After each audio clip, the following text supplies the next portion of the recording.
Selamat siang, Shalom Bapak Ibu dan saudara-saudari sekalian yang diberkati oleh Tuhan Yesus. Sebelum kita mulai, mari kita berdoa. Bapa di surga, ini kepada kami, untuk kami dapat mendengarkan firman-Mu. Kiranya seperti firman-Mu di surat Efesus, bahwa roh hikmat dan roh wahyu yang daripada Engkau, Tuhan, daripada yang nanti akan disampaikan, untuk kami semakin mengenal akan Engkau ya Tuhan. Sebab hanya Engkau saja yang nantinya Tuhan akan bersama-sama dengan kami masing-masing pribadi Tuhan dalam hidup kami. Dan kiranya terang pengertian yang daripada Engkau saja ya Tuhan, yang menerangi setiap hati untuk kami semakin mengenal Engkau ya Tuhan. Terima kasih Tuhan Kristus, kami berdoa dan bersyukur. Haleluya, amin. Bapak, Ibu, Saudara, dan Saudari sekalian, yang terkasih di dalam Tuhan Yesus Kristus, suatu hari, Saudara, ketika anak saya yang kedua lahir, Saudara, keadaannya cukup berbeda dengan ketika anak saya yang pertama lahir. Karena ketika anak saya yang pertama lahir, itu istri saya setelah menjalani operasi sesar, kemudian selang 1 atau 2 hari kemudian kami dapat pulang bersama-sama rumah kami bersama anak kami yang pertama, Saudara. Namun ketika anak kami yang kedua lahir, ada hal yang cukup berbeda. Karena kebetulan anak kami yang kedua dikatakan oleh dokter bahwa ketika lahir tangisannya kurang keras ketika lahir. Sehingga anak kami kedua itu perlu tinggal sebentar di rumah sakit untuk perawatan lebih lagi, Saudara. Sehingga dalam proses itu menunggu, maka saya terlebih lagi tidak dapat pergi keluar kota, Saudara. Karena keadaan istri saya sedang dalam pemulihan pasca operasi dan anak kami masih ditinggal di rumah sakit. Sehingga otomatis saya tidak dapat pergi keluar kota. Sedangkan pekerjaan saya ketika itu, jadi setelah pandemi, usaha saya selesai, saya bekerja di tempat lain. Ada pekerjaan di luar kota, maka saya perlu memilih antara mengurusi anak istri saya atau memilih pekerjaan saya yang kebetulan juga perlu keluar kota. Dan kebetulan gaji saya bulan sebelumnya ketika itu belum dibayar lengkap oleh perusahaan, Saudara. Dan ditanyakan pun, ketika saya bertanya pun tidak ada jawaban kepastian akan gaji tersebut kekurangannya. Kemudian akhirnya saya memutuskan untuk meninggalkan pekerjaan tersebut dan memilih untuk menunggu anak kami, Saudara. Dan sampai sekarang pun bahkan belum dibayar pekerjaan itu. Beberapa kali memang ada beberapa perusahaan yang pernah saya bekerja, di mana saya pernah bekerja, ada yang belum gajian, bahkan kadang kurang cukup menghargai tentang gaji pekerjaannya, bahkan untuk transportasi dan makan sehari-hari pun kurang, Saudara. Namun kembali kepada persoalan anak kami yang kedua, Saudara. Dalam penantian atau menunggu anak kami tersebut, saya harus istilahnya stay around atau tidak dapat meninggalkan tempat itu atau suatu wilayah. Penantian seperti itu memang kadang dijatuhkan pada sebuah pilihan, dan itu tergantung dari keadaannya juga, Saudara. Karena ada penantian yang masih bisa kita menanti sambil sembari kita kemana-mana masih bisa. Ada juga penantian atau tindakan menunggu di mana kita secara tidak langsung diperintahkan untuk tidak meninggalkan suatu tempat atau wilayah tertentu dalam penantian itu.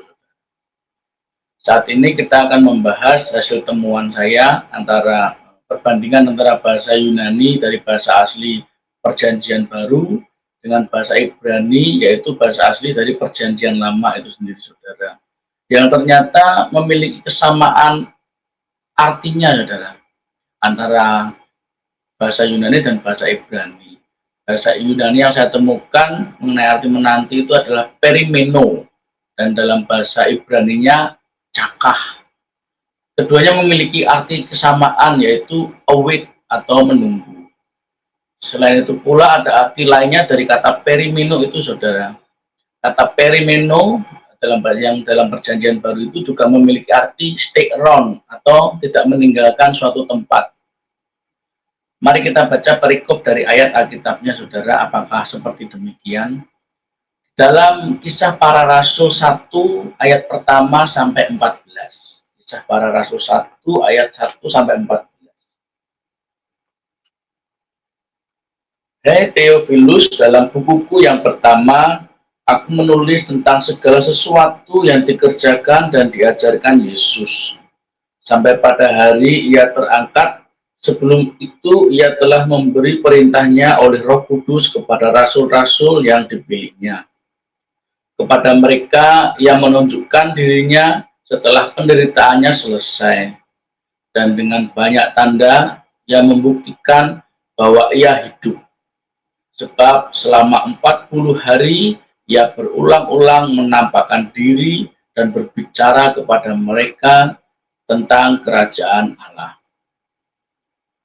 Pada suatu hari ketika ia makan bersama-sama dengan mereka, ialah melarang mereka meninggalkan Yerusalem dan menyuruh mereka tinggal di situ menantikan janji Bapa, yang demikian katanya. Telah kamu dengar daripadaku, sebab Yohanes membaptis dengan air, tetapi tidak lama lagi kamu akan dibaptis dengan Roh Kudus. Maka bertanyalah mereka yang berkumpul di situ, Tuhan, maukah Engkau pada masa ini memulihkan kerajaan bagi Israel? Jawabnya, Engkau tidak perlu mengetahui masa dan waktu yang ditetapkan Bapa sendiri menurut kuasanya. Tetapi kamu akan menerima kuasa kalau Roh Kudus turun ke atas kamu, dan kamu akan menjadi saksiku di Yerusalem dan di seluruh Yudea dan Samaria dan sampai ke ujung bumi. Sesudah ia mengatakan demikian, terangkatlah ia disaksikan oleh mereka, dan awan menutupnya dari pandangan mereka. Ketika mereka sedang menatap ke langit, waktu ia naik itu, tiba-tiba berdirilah dua orang yang berpakaian putih dekat mereka, dan berkata kepada mereka, Hai orang-orang Galilea, mengapakah kamu berdiri melihat ke langit?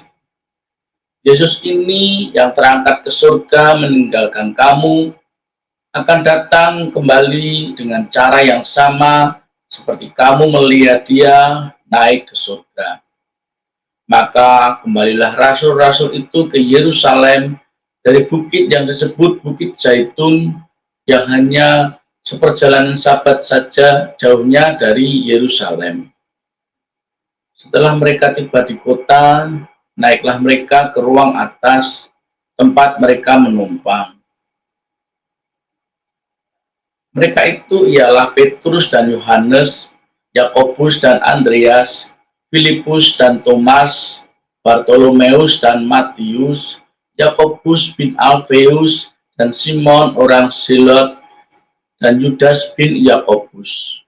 Mereka semua bertekun dengan sehati dalam doa bersama-sama dengan beberapa perempuan serta Maria, ibu Yesus, dan dengan saudara-saudara Yesus.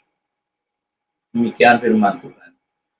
Pada ayat keempat disebutkan, pada suatu hari ketika ia makan bersama-sama dengan mereka, ia melarang mereka meninggalkan Yerusalem dan menyuruh mereka tinggal di situ menantikan janji Bapa, yang demikian katanya, telah kamu dengar daripadaku.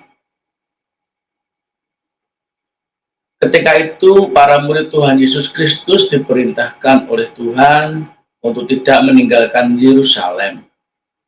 Itu diperintahkan dengan tujuan supaya para murid mendapatkan janji Allah Bapa, yaitu bahwa mereka akan dibaptis dalam Roh Kudus. Ketika lanjut membaca perikop tersebut, saudara, disebutkan bahwa kuasa dari Roh Kudus itu memiliki tujuan supaya para murid Tuhan kemudian dapat bersaksi tentang Tuhan Yesus Kristus. Hal itu diperlukan karena konsep pemikiran kita dan pemikiran Tuhan itu seringkali berbeda, bahkan dapat dikatakan pasti berbeda. Seperti di waktu lalu pernah saya sampaikan bahwa ketika bayi Yesus lahir, itu ada Simeon dan Hana yang bersukacita dalam Roh Kudus, saudara. Simeon dan Hana bersukacita bahwa bayi Yesus adalah pengharapan yang mereka nantikan. Kalau dalam pemikiran manusia kan, kemudian dapat dipikirkan bahwa itu masih bayi Yesus itu masih seorang bayi. Bagaimana dapat seorang bayi melakukan penyelamatan, itu dalam pemikiran kita kadang-kadang. Belum bisa berbuat apa-apa, saudara, seorang bayi.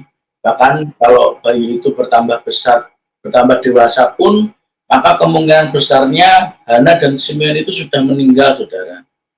Namun mereka bercerita kepada banyak orang di Yerusalem ketika itu mengenai pengharapan yang dinantikan yang telah datang. Pengharapan akan Mesias itu telah datang. Hal tersebut kalau bukan dari Roh Kudus, ya tidak mungkin, saudara. Sukacita sedemikian yang kemudian diberitakan seperti itu pasti dari Roh Kudus, saudara. Roh Kudus yang bekerja di dalam sukacita yang ada di dalam Simeon dan Hana tersebut, saudara. Karena pemahamannya bersifat luas dan bersifat menyeluruh. Bukan sekedar orang yang menyampaikan saja, bukan sekedar Hana dan Simeon itu, saudara. Melainkan pemahamannya dari sudut pandang Tuhan. Berdasarkan logika Tuhan, dan tentu berbeda dengan logika manusia. Secara manusia tidak logis bahwa seorang bayi menjadi penyelamat. Namun itu logis dalam cara Tuhan, saudara, karena ada waktu tertentu yang bahwa bayi itu akan dewasa dan melakukan kehendak Tuhan. Dari pengharapan itulah kemudian berbagai hal dapat terjadi, terutama kehendak Tuhan terjadi, bukan kehendak manusia.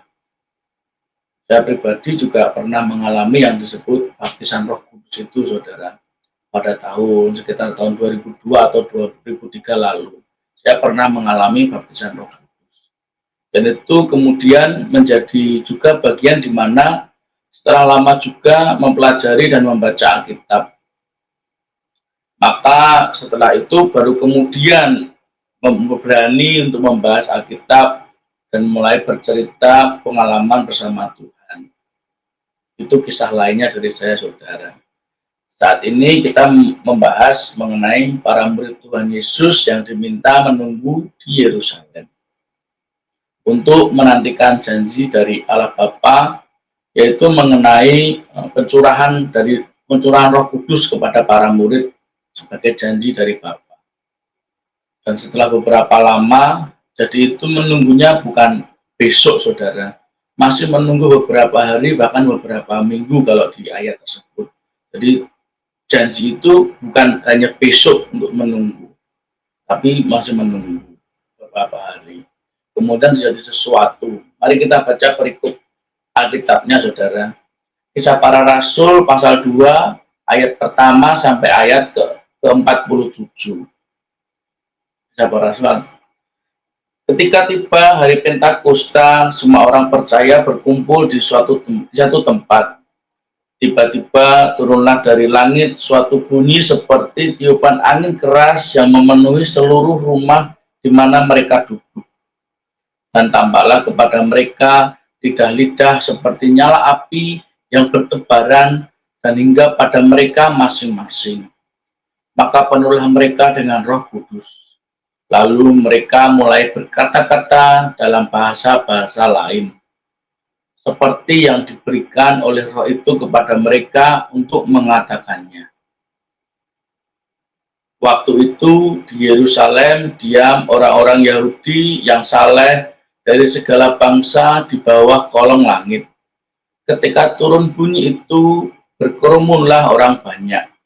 Mereka bingung, karena mereka masing-masing mendengar rasul-rasul itu berkata-kata di dalam bahasa mereka sendiri. Mereka semua tercengang-cengang dan heran, lalu berkata, "Bukankah mereka semua yang berkata-kata itu orang Galilea? Bagaimana mungkin kita masing-masing mendengar mereka berkata-kata dalam bahasa kita sendiri, yaitu bahasa yang kita pakai di negeri asal kita? Kita orang Parsia, Media, Elam, penduduk Mesopotamia, Yudea, dan Kapadokia, Pontus dan Asia, Frigia dan Pamfilia, Mesir dan daerah-daerah Libya yang berdekatan dengan Kirene, dan pendatang-pendatang dari Roma, baik orang Yahudi maupun penganut agama Yahudi, orang Kreta dan orang Arab. Kita mendengar mereka berkata-kata dalam bahasa kita sendiri tentang perbuatan-perbuatan besar yang dilakukan Allah." Mereka semuanya tercengang-cengang dan sangat termangu-mangu sambil berkata seorang kepada yang lain, "Apakah artinya ini?"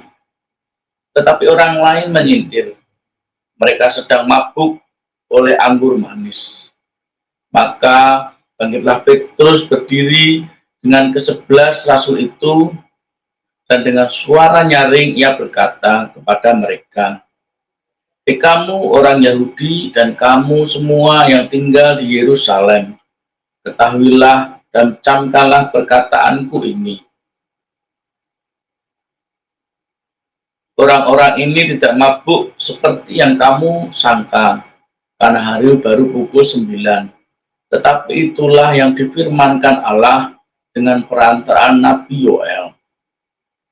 Akan terjadi pada hari-hari terakhir. Demikianlah firman Allah, bahwa aku akan mencurahkan rohku ke atas semua manusia.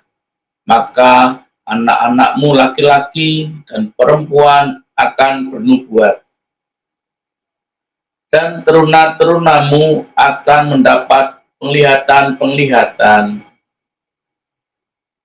dan orang-orangmu yang tua akan mendapat mimpi.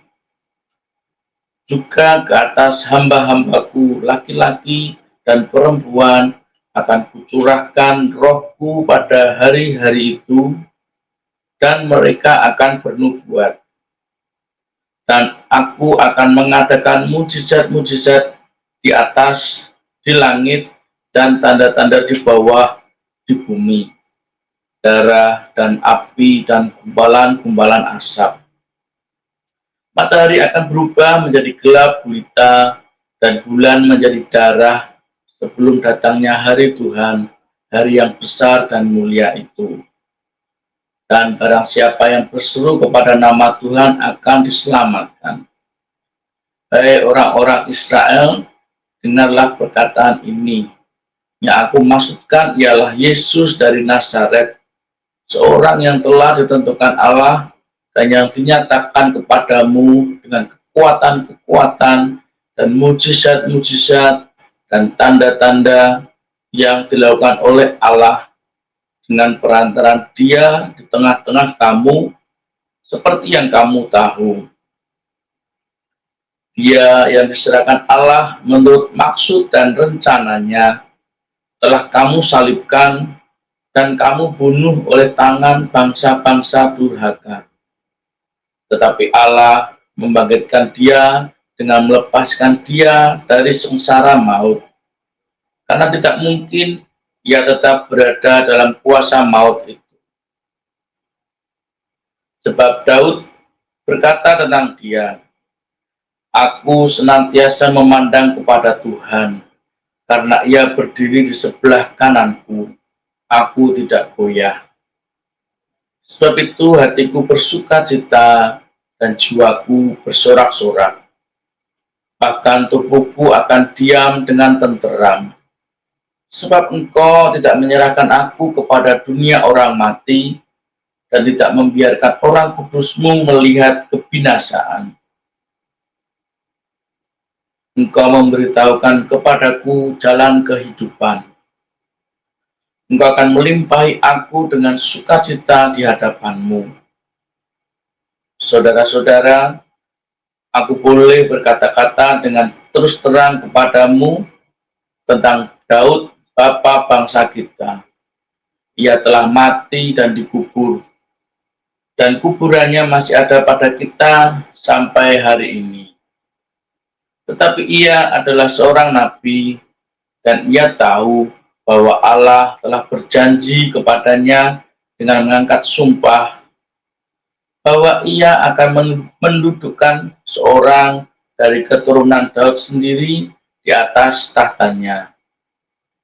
Karena ia telah melihat ke depan dan telah berbicara tentang kebangkitan Mesias. Ketika ia mengatakan bahwa dia tidak ditinggalkan di dalam dunia orang mati dan bahwa dagingnya tidak mengalami kebinasaan.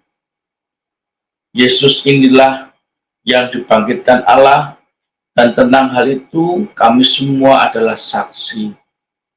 Dan sesudah ia ditinggikan oleh tangan kanan Allah dan menerima Roh Kudus yang dijanjikan itu, maka dicurahkannya apa yang kamu lihat dan dengar di sini. Sebab bukan Daud yang naik ke surga, malahan Daud sendiri berkata, Tuhan telah berfirman kepada Tuanku, duduklah di sebelah kananku sampai kubuat musuh-musuhmu menjadi tumpuan kakimu. Jadi seluruh kaum Israel harus tahu dengan pasti bahwa Allah telah membuat Yesus yang kamu salibkan itu menjadi Tuhan dan Kristus. Ketika mereka mendengar hal itu, hati mereka sangat terharu. Lalu mereka bertanya kepada Petrus dan rasul-rasul yang lain, apakah yang harus kami perbuat, saudara-saudara? Jawab Petrus kepada mereka, bertobatlah dan hendaklah kamu masing-masing memberi dirimu dibaptis dalam nama Yesus Kristus untuk pengampunan dosamu. Maka kamu akan menerima karunia Roh Kudus. Sebab bagi kamulah janji itu, dan bagi anak-anakmu, dan bagi orang yang masih jauh, yaitu sebanyak yang akan dipanggil oleh Tuhan Allah kita. Dan dengan banyak perkataan lain lagi, ia memberi suatu kesaksian yang sungguh-sungguh, dan ia mengecam dan menasihati mereka. Katanya, berilah dirimu diselamatkan dari angkatan yang jahat ini.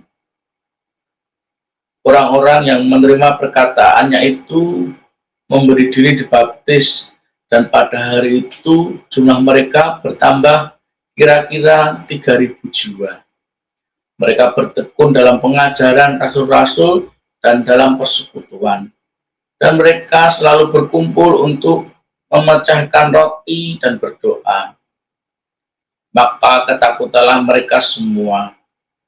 Sedang rasul-rasul itu mengadakan banyak mukjizat dan tanda. Dan semua orang yang telah menjadi percaya tetap bersatu, dan segala kepunyaan mereka adalah kepunyaan bersama. Dan selalu ada dari mereka yang menjual harta miliknya, lalu membagi-bagikannya kepada semua orang sesuai dengan keperluan masing-masing. Dengan bertekun dan dengan sehati, mereka berkumpul tiap-tiap hari dalam bait Allah. Mereka memecahkan roti di rumah masing-masing secara bergilir, dan mereka makan bersama-sama dengan gembira dan dengan tulus hati, sambil memuji Allah, dan mereka disukai semua orang, dan tiap-tiap hari Tuhan menambah jumlah mereka dengan orang yang diselamatkan.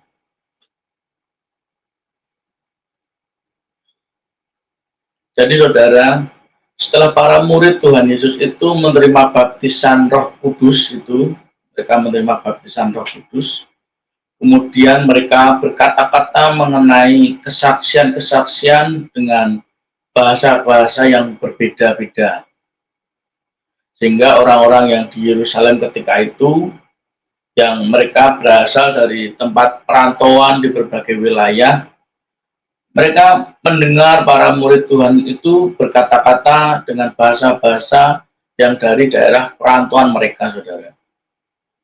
Bahkan berkata-kata mengenai kesaksian-kesaksian mereka, mengenai perbuatan-perbuatan besar yang dari Tuhan. Dan ketika itu terjadi, saudara, terjadi kasak-kusuk seperti biasa, saudara, di dalam segala sesuatu.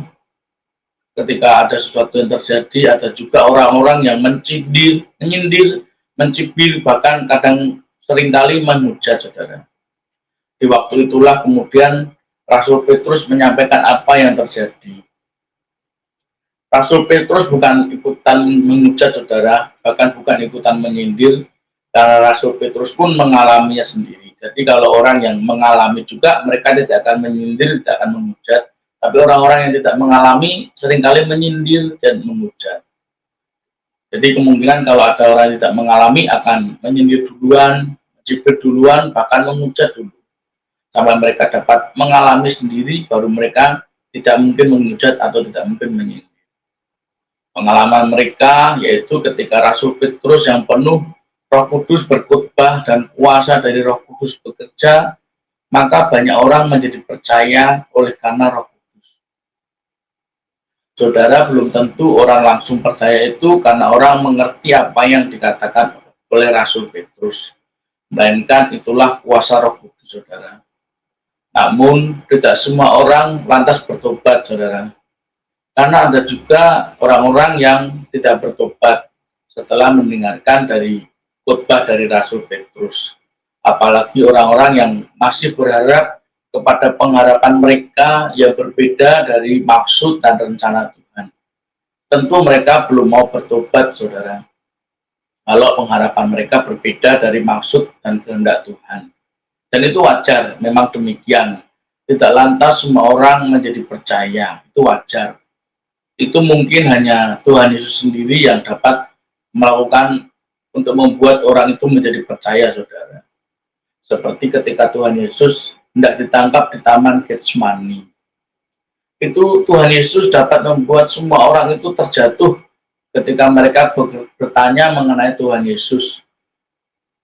Bertanya mencari Tuhan Yesus, dan Tuhan Yesus kemudian menyebutkan, "Akulah dia." Hanya sebuah perkataan dapat membuat banyak orang itu terjatuh semua, saudara. Jadi semua itu pasti dapat menjadi bertobat pada waktunya. Hanya waktunya itu terlambat atau tidak, nah itu yang menjadi masalahnya, saudara.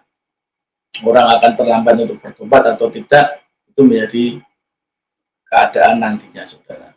Seperti kita bahas tadi bahwa kata perimeno dari bahasa Yunani dan cakah dari bahasa Ibrani memiliki arti yang sama, yaitu await atau menunggu. Kata dari bahasa Ibrani cakah, C-H-A-K-A-H, juga memiliki arti lainnya, saudara, seperti hence atau dapat diartikan sebagai konsekuensi logis. Ada juga arti to adhere to atau diartikan untuk dipatuhi, dan arti lainnya adalah properly atau diartikan sebagai dengan baik. Mari kita lihat perikopnya mengenai cakah ini, saudara, dari Alkitab. Yesaya pasal 30 ayat 18 sampai 26. Yesaya 30 ayat 18 sampai 36.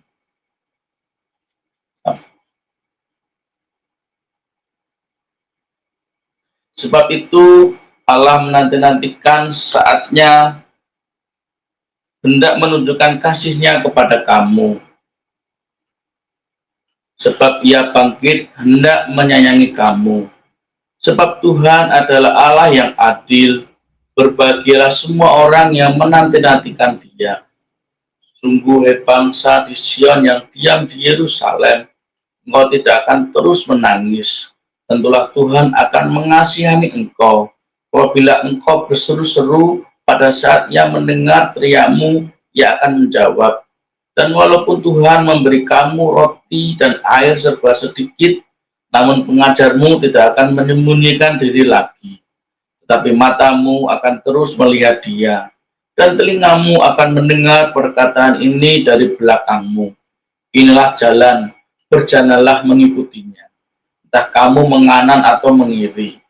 Engkau akan menganggap najis patung-patungmu yang disalut dengan perak atau yang dilapis dengan emas.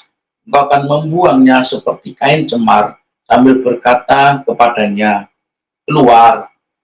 Lalu Tuhan akan memberi hujan bagi benih yang baru kamu taburkan di ladangmu. Dan dari hasil tanah itu kamu akan makan roti yang lezat dan berlimpah-limpah. Pada waktu itu ternakmu akan makan rumput di padang rumput yang luas. Sapi-sapi dan keledai-keledai yang mengerjakan tanah akan memakan makanan campuran yang sedap dan yang sudah ditampi dan diayak. Dari setiap gunung yang tinggi dan dari setiap bukit yang menjulang akan memancar sungai-sungai pada hari pembunuhan yang besar. Apabila menara-menara runtuh, maka terang bulan purnama akan seperti terang matahari terik, dan terang matahari terik akan 7 kali ganda, yaitu seperti terangnya 7 hari pada waktu Tuhan membalut luka umatnya dan menyembuhkan bekas pukulan. Dalam ayatnya yang ke-18 tadi, saudara, disebutkan, sebab itu Tuhan menanti-nantikan saatnya hendak menunjukkan kasih-Nya kepada kamu. Sebab itu Ia bangkit hendak menyayangi kamu. Sebab Tuhan adalah Allah yang adil. Berbahagialah semua orang yang menanti-nantikan Dia. Menantikan dalam hal ini merupakan suatu hal untuk dipatuhi, saudara. Karena ketika kita menantikan Tuhan, maka adalah sebuah konsekuensi logis kalau kita perlu juga menuruti Tuhan itu sendiri, saudara. Bahkan sebuah konsekuensi logis ketika dalam penantian itu kita hanya sungguh-sungguh menantikan Tuhan saja, saudara, di dalam penantian itu. Menantikan untuk mematuhi dalam konsekuensi logis bahwa hanya Tuhan saja yang dinantikan, saudara. Sebab andai kata kita suatu contoh, kita menantikan pasangan kita, namun kita sedang berharap kepada orang lain selain pasangan kita, itu bisa menjadi masalah yang tidak baik, saudara. Ketika kita menantikan pasangan tapi kita mengharapkan orang lain, penantian itu sebaiknya dilakukan dengan baik, yaitu sebaiknya kalau memang kita menantikan Tuhan, ya berharapnya juga kepada Tuhan saja, saudara, bukan berharap kepada yang lain. Dalam perikop tersebut dibahas bahwa ketika orang menantikan Tuhan yang hendak berbuat baik, yaitu Tuhan yang hendak menunjukkan kasih-Nya, maka segala yang dapat disebut berhala sebaiknya dibuang, saudara, atau disingkirkan dari hati kita. Sebab Tuhan itu menguji hati dan batin kita, saudara. Sehingga segala pengharapan yang bukan kepada Tuhan di dalam konteks ketika kita menanti-nantikan Tuhan, hal lain itu semua perlu disingkirkan, saudara. Karena hal itu adalah suatu konsekuensi logis supaya kasih Tuhan itu benar-benar dinyatakan kepada kita, saudara. Sebuah konsekuensi logis. Berikut ayat firman Tuhan tersebut memiliki dasar firman sebelumnya, saudara. Dari 18 sampai 26 itu ada dasar firman sebelumnya, yaitu di dalam Yesaya pasal 30 ayat 1 sampai ke 17, saudara. Itu dasar firman dari penantian tadi, saudara. Celakalah anak-anak pemberontak, demikian firman Tuhan, yang melaksanakan suatu rancangan yang bukan daripadaku, yang memasuki suatu persekutuan yang bukan oleh dorongan rohku. sehingga dosa mereka bertambah-tambah. Yang berangkat ke Mesir dengan tidak meminta keputusanku, untuk berlindung pada Fir'aun dan untuk berteduh di bawah naungan Mesir. Tetapi perlindungan Fir'aun akan memalukan kamu, dan perteduhan di bawah naungan Mesir akan menodai kamu. Sebab sekalipun pembesar-pembesar Yerusalem sudah ada di Zoan, dan utusan-utusannya sudah sampai ke Hanes, sekaliannya akan mendapat malu, karena bangsa itu tidak dapat memberi faedah kepada mereka, dan tidak dapat memberi pertolongan atau faedah, melainkan hanya memalukan, bahkan mengaibkan mereka. Ucapan ilahi tentang binatang-binatang di tanah Negeb melalui suatu negeri yang penuh kesesakan dan kesempitan, tempat singa betina dan singa jantan yang mengaum, tempat ular beludak dan ular naga terbang. Mereka mengangkut harta kekayaan mereka di atas punggung keledai, dan barang-barang perbendaharaan mereka di atas ponok unta, kepada suatu bangsa yang tidak dapat memberi faedah,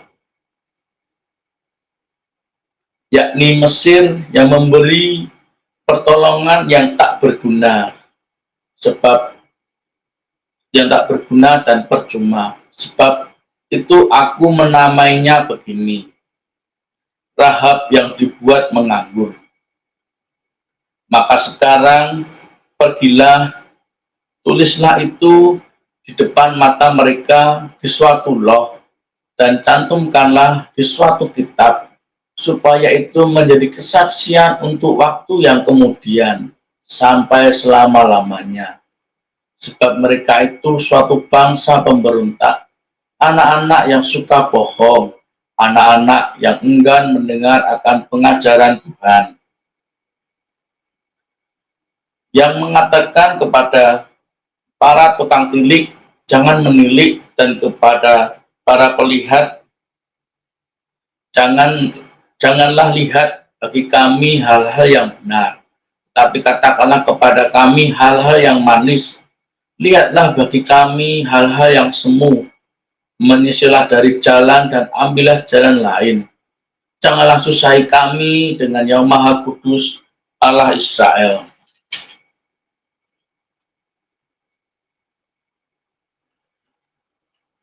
Sebab itu beginilah firman Yang Maha Kudus Allah Israel.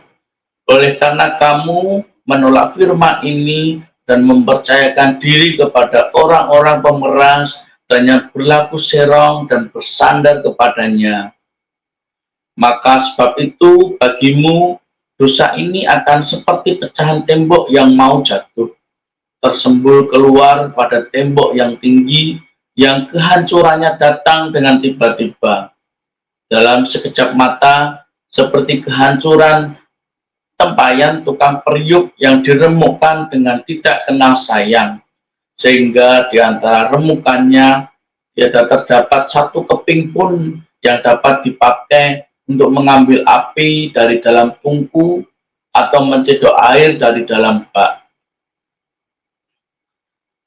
Sebab beginilah firman Tuhan Allah yang Maha Kudus Allah Israel, dengan bertobat dan tinggal diam, kamu akan diselamatkan.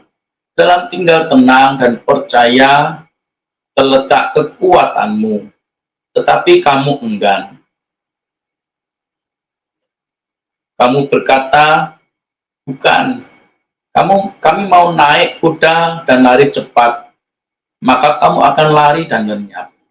Katamu pula, kami mau mengendarai kuda tangkas, maka pengejarmu akan lebih tangkas lagi.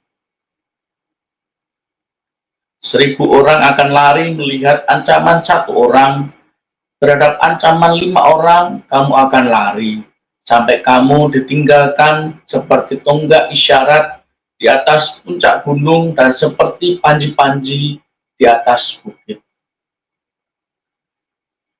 Firman dalam perikop sebelumnya memiliki dasar dari perikop ini, saudara. Ketika di dalam kepercayaan kepada Tuhan, ketika kita membutuhkan pertolongan dari Tuhan, saudara, yang diperlukan adalah pertobatan dan juga tinggal diam, saudara. Tinggal diam mungkin sama juga dengan menantikan Tuhan dengan diam, menantikan pertolongan Tuhan dengan diam, saudara. Dari pembahasan mengenai menantikan sebelumnya dengan bahasa Ibraninya Dumam, saudara, disebutkan bahwa dengan bertobat dan tinggal diam akan diselamatkan, dan dengan tinggal tenang dan percaya terletak kekuatan. Tinggal tenang pun mungkin sama dengan arti dari makna menantikan sebelumnya, saudara. Jadi pertolongan dari Tuhan perlu dinantikan dengan pertobatan dan tinggal diam, serta dengan tinggal tenang dan percaya. Namun, ada juga orang-orang yang disebutkan bahwa orang-orang yang enggan, dan mereka bermaksud mengendarai kuda yang tangkas.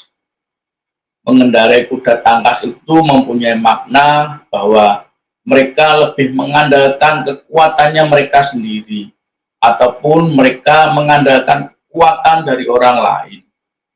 Dianggapnya bahwa kekuatan dirinya sendiri atau kekuatan orang lain adalah bentuk dari pertolongan atau bentuk dari penyelamatan.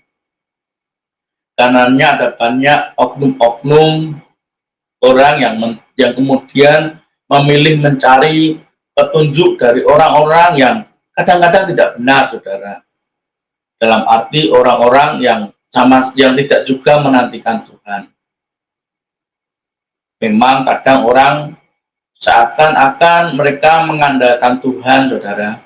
Namun ketika mereka dikelilingi oleh oknum-oknum yang tidak juga mengandalkan Tuhan, maka kemudian persepsi dari orang itu dapat berubah, saudara.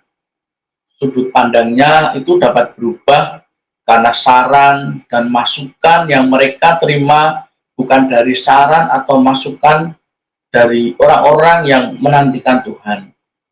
Sehingga kemudian itu menjadi suatu distorsi dari pendapat dan sikap hidupnya. Mari kita lihat perikop selanjutnya, saudara. Dan ini perikop terakhir dari pembahasan saat ini, saudara.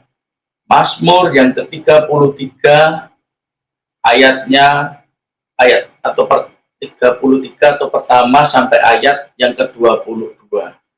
Mazmur 33 pertama sampai 22.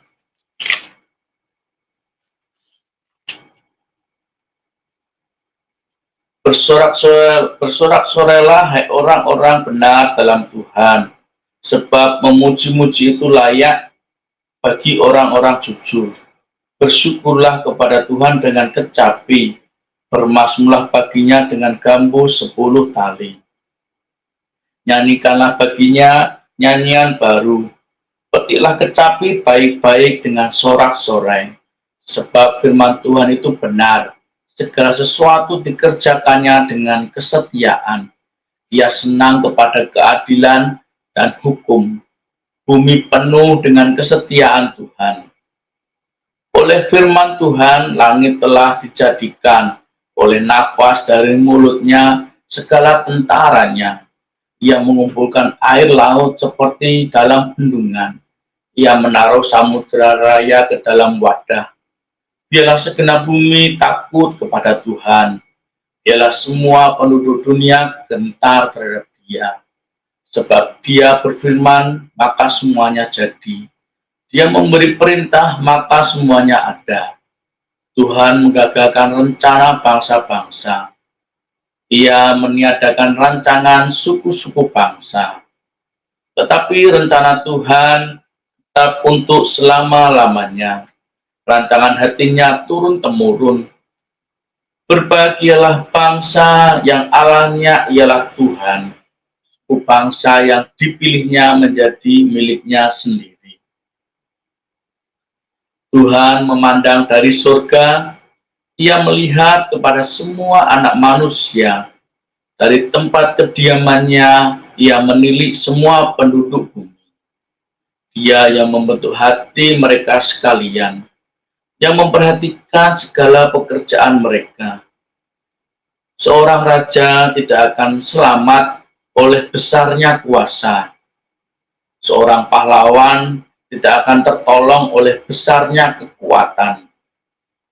Kuda adalah harapan sia-sia untuk mencapai kemenangan, yang sekalipun besar ketangkasannya tidak dapat memberi keluputan. Sesungguhnya mata Tuhan tertuju kepada mereka yang takut akan Dia, kepada mereka yang berharap akan kasih setia-Nya untuk melepaskan jiwa mereka daripada maut dan memelihara hidup mereka pada masa kelaparan. Jiwa kita menanti-nantikan Tuhan. Dialah penolong kita dan perisai kita. Ya, karena Dia hati kita bersuka cita, sebab kepada nama-Nya yang kudus kita percaya. Kasih setianya, ya Tuhan, kasih setiamu ya Tuhan, kiranya menyertai kami seperti kami berharap kepadamu.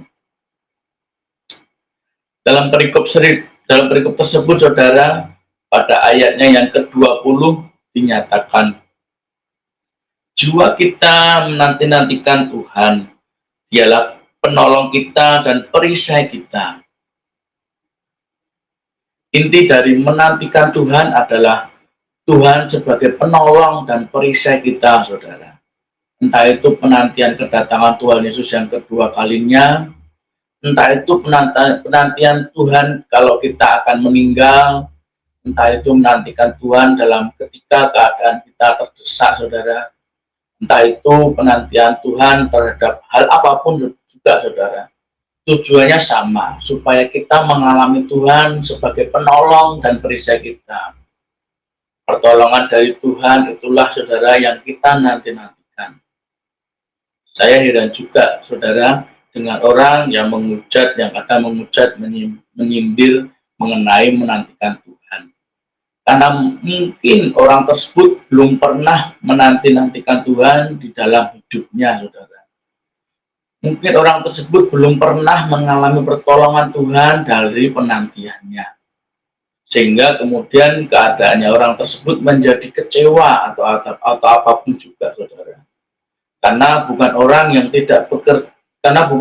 tidak bekerja yang mendapat upah, saudara. Dan kan kalau bekerja tentu baru mendapat upah.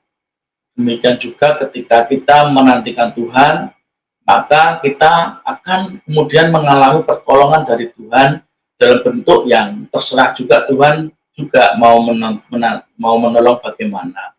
Bagian kita hanya menantikan Tuhan, saudara.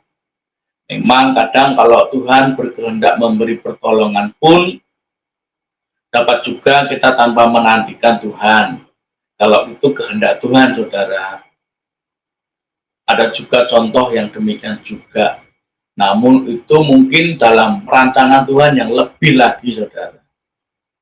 Sedangkan menantikan Tuhan itu dalam penalaran yang biasa, saudara.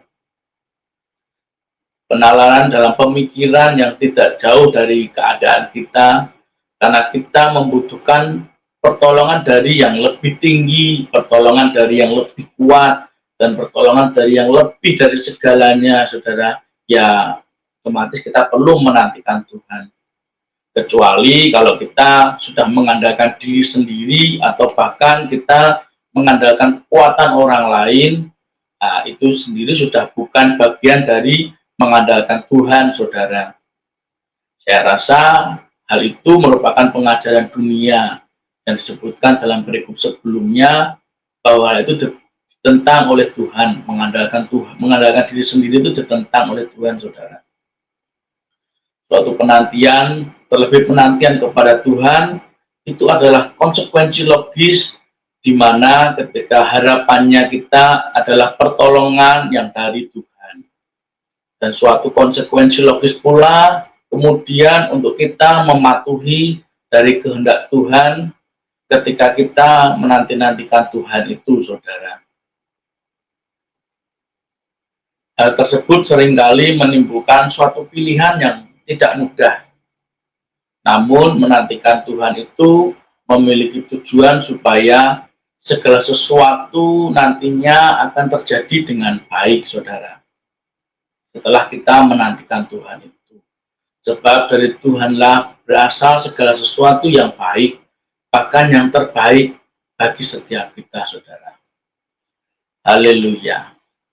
Mari kita berdoa, saudara. Bapa di surga, hamba-Mu telah sampaikan firman-Mu mengenai menantikan Engkau, Tuhan. Kiranya Tuhan, setiap hati dan pikiran kami, Tuhan, Engkau jagai Tuhan untuk terus menanti-nantikan pertolongan Engkau, Tuhan, dalam keadaan apapun, Tuhan. Kiranya Roh Kudus-Mu yang beserta kami, Tuhan, memberikan kami pengertian yang lebih lagi akan seluruh kebenaran firman-Mu. Dan biarlah tidak ada satupun firman-Mu saat ini, Tuhan, yang gagal, Tuhan. Biarlah firman-Mu bertumbuh dalam setiap hati kami yang mau percaya kepadamu dan mau sungguh-sungguh menanti-nantikan Engkau. Terima kasih Tuhan, di dalam nama Tuhan Yesus Kristus kami berdoa dan bersyukur. Haleluya, amin.